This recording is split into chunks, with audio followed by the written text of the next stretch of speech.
Welcome to part 2 of the Amber Swartz-Garcia case. Just as a reminder, topics may be triggering. Viewer and listener discretion is advised.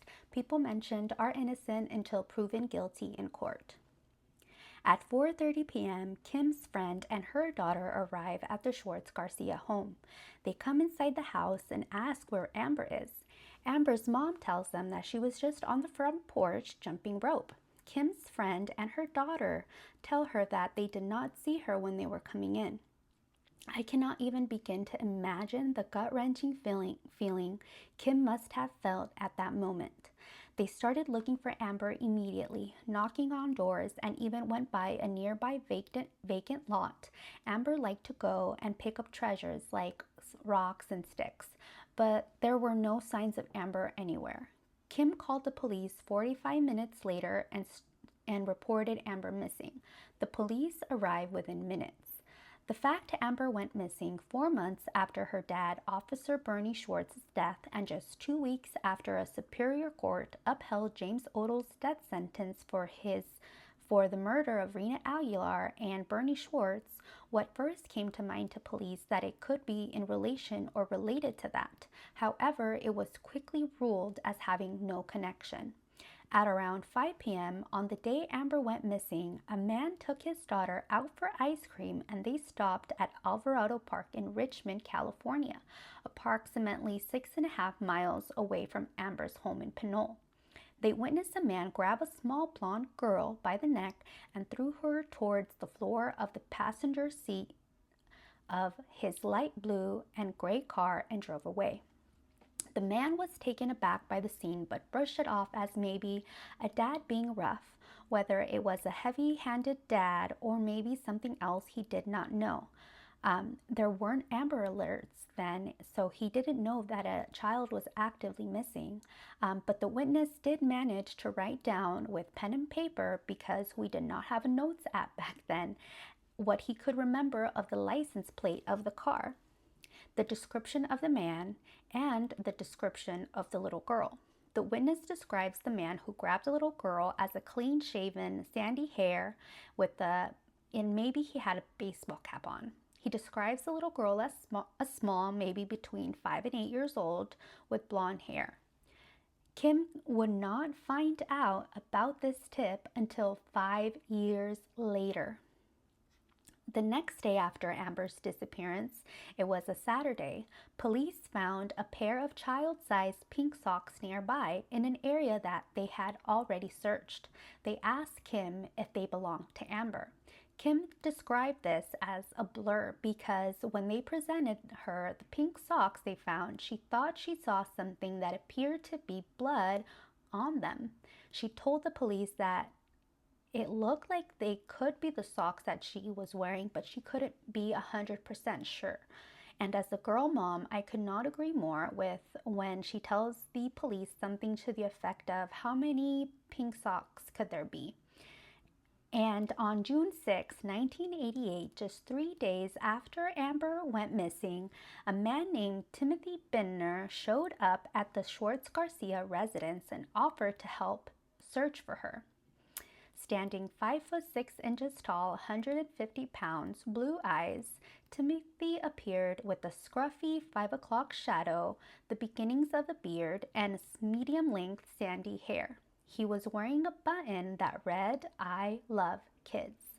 What made Kim and her family's jaw drop was Timothy's asking if they realized they were looking for a dead body.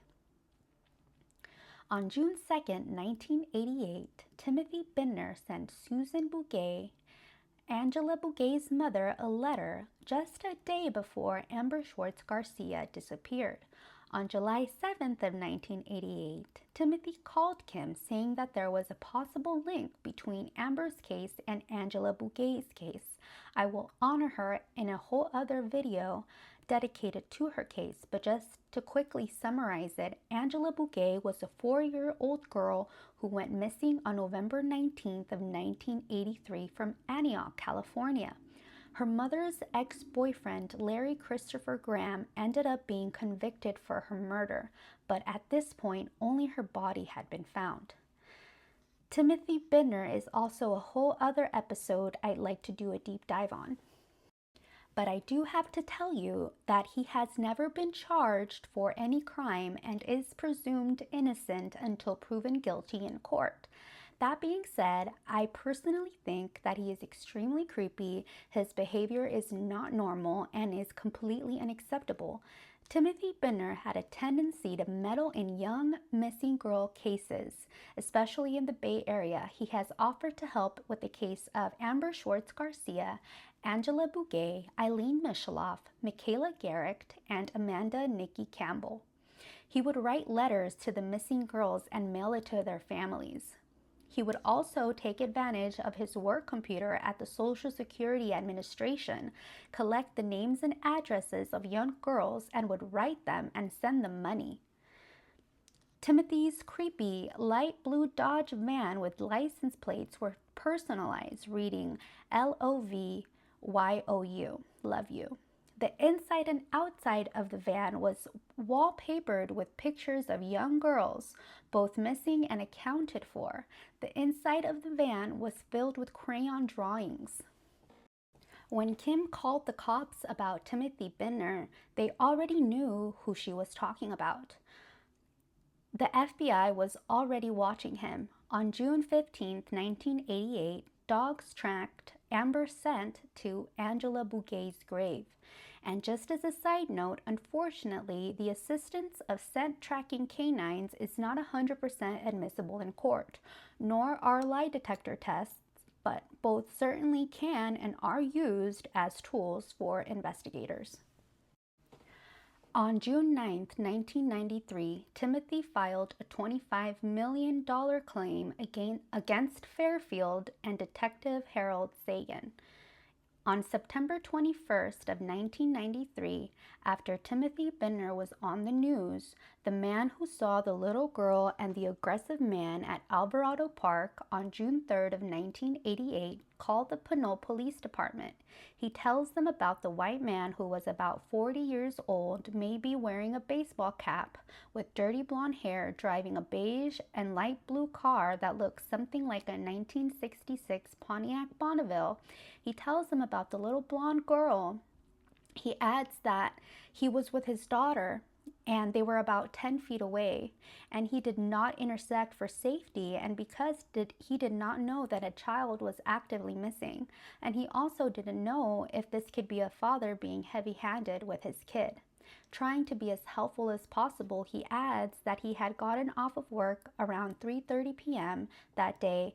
After work, he picked up his daughter from school, brought ice cream to the park, and they were at the park between 4:30 and 5:30 p.m. Go to part 3.